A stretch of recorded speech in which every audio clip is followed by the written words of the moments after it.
कहिले ए कति 50 लाख तिम्रो 100 लाख गाह्रो छ हौ आगो फोक यस्तो छ गाउँघरमा अघि बिहान उठेर चुला लिपेको यस्तो फोहोर भइहाल्यो फेरि अहिले चाहिँ यो चाहिँ ठक्क कहाँ हो भने यो चाहिँ स्कुल हो पहिला हामी पढेको स्कुल यो त्यस पछाडि रोड अनि हाम्रो यो पर चाहिँ 3टा घर एउटा 2टा 3टा घर त्यस्तो छ त्यस पछाडि हाम्रो गाउँ चाहिँ यहाँ पर हो यो देखिँदै गरेको चाहिँ हाम्रो गाउँ हो त्यो माथिको हेल्प पोस्ट अनि तलतिर अङ्कलको यता अङ्कलहरूको अनि उयो तल्लो काइली बोजूहरू भन्थ्यो हामी अनि त्यो यो माथि देखिँदै गरेको यो घर चाहिँ हाम्रो पहिला चाहिँ घरमा थियो त्यतिखेर चाहिँ अर्कै घर थियो त्यो चाहिँ लडाएर अहिले यस्तो सानो छ ट्याक्क यस्तो छ अनि यो माथि त्यो माथि डाँडाको चाहिँ बर पिपल छ त्यहाँनिर गै डाँडा भन्ने ठाउँ छ यस्तो छ ठाउँ यता माथि भइहाल्यो यहाँनिर चाहिँ यो गाडी कुदेकोतिर रोड हो यो गाडीहरू पनि यहाँ पाहाडमा त बर मान्छे अनि यो माथि सुकेको रुख चाहिँ बडर थियो पहिला बडर भन्ने खुब हामी खान्थ्यौँ यस्तो छ जीवन सर फर्किनु भयो ए ल जीवन यहाँनिर चाहिँ घर बनाउने भनेर घडेरी पनि हामीले घर बनाउने भनेर घडेरी पनि खनेथ्यौँ तर घर चाहिँ बनाएन त्यस्तै भयो के भयो अनि यो अब चाहिँ तल्लो बजार तल्लो गाउँ जाने बाटो यो यहाँदेखि जान्छ यस्तो रोड बाटो यस्तो छ यहाँनिर हामी पुरै बस्तीहरू राख्थ्यौँ घाँसहरू काट्थ्यौँ यहाँनिर यो घर देखिँदै गएर चाहिँ काकाहरूको हाम्रो काकाहरूको तीर्थ काकाहरूको हो घरहरू अनि त्यो घर चाहिँ फेरि दाजुहरूको दाजुहरूको घर थियो अनि यहाँनिर थियो पहिला सिपीहरू चन्द्रप्रकाश छट्टुरा मेरो घर नामै भन्नु भएन अहिले चाहिँ अब बेचेर गइसक्नु भयो उहाँहरू पनि यस्तो छ पाहाडको रोड राम्रो छ यहाँनिर पुरा भाइहरू फुटबल खेल्दैछ कि यहाँ भलिबल खेल्ने ठाउँ रहेछ तर फुटबल खेल्दै रहेछ ओए टिम को बनाएको तिमीहरू 3जना अनि उयो 2जना लु त उता पर 3जना अनि ऊ र हाम्रो भाइ ल छिटो हो यति 3जना खेल सक्छौ यति तिनीहरू 3जना तिनीहरू 2जना लु म भिडियो बनाउने बसेर पोल चाहिँ खै पोल कुन हो ल बिचदेखि चला ओइ त्यस्तो हुन्छ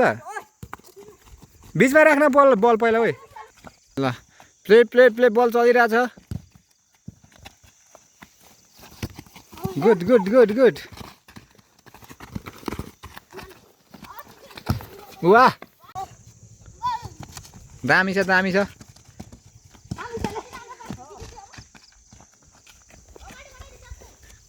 दामी भइरहेछ दामी वाह पास दिएको छ विपक्षीलाई वाह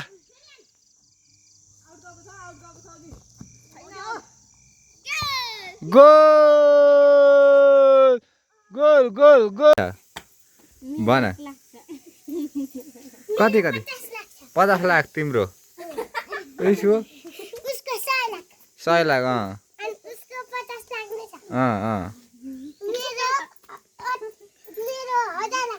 के गरेको चाहिँ चाहे त्यत्रो छ दिनुपर्ने भन् त लु के गर्नु सकेको थियो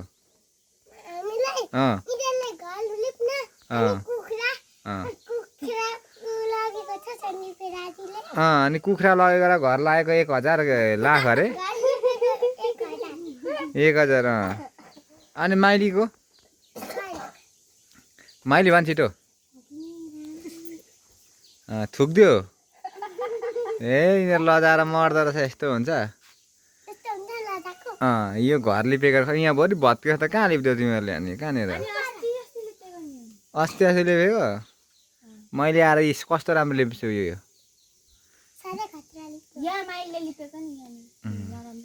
अनि यो जमुनेलाई चाहिँ कति दिँदैछ र हाम्रो भाइले 100 रुपियाँ माइलीलाई 500 अनि के अरे उयो सन्ध्यालाई 600 ऊ अनि खुसबुलाई 20 रुपियाँ लु खा आलु अनि 1000 भन्दै थिइस् त अनि ए ल ल ल ल यिनीहरूलाई जम्मैले दिँदोरहेछ है हाम्रो केटोले धेरै बाँकी खाएको रहेछ है गाउँ बसेर मजा यहाँनिर खाना भयो चाहिँ दाल यो भात बनाएको तरकारी यहाँ बनाएको अब बनाउने गाह्रो छ हौ आगो फुक यस्तो छ गाउँघरमा अघि बिहान उठेर चुल्हा लिपेको यस्तो फोहोर भइहाल्यो फेरि खै दुध दिँदैन यो के दुध दिँदैन अनि यत्रो दुध त गानिरहेछ त हौ कहिले ए आमा मरेको बच्चा चाहिँ मरेछ नि त ए यो बच्चा बच्चा यसले पो खाँदैछ हेर चाटेर यहाँ सबै पोखाइहालेछ यसले यहाँनिर खाँदैछ रमाइलो छ जस पाठै पाठा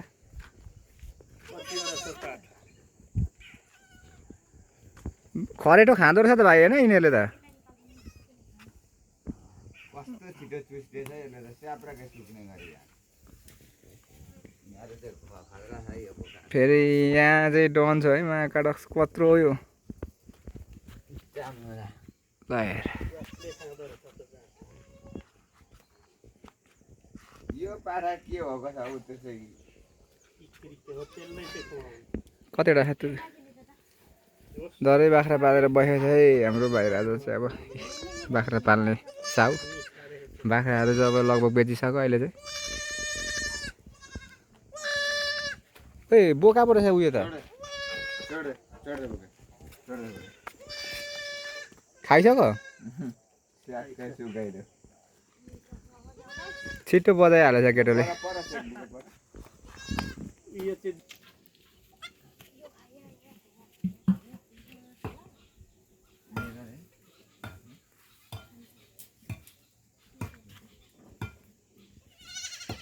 कसरी हिँडिरहेछ होइन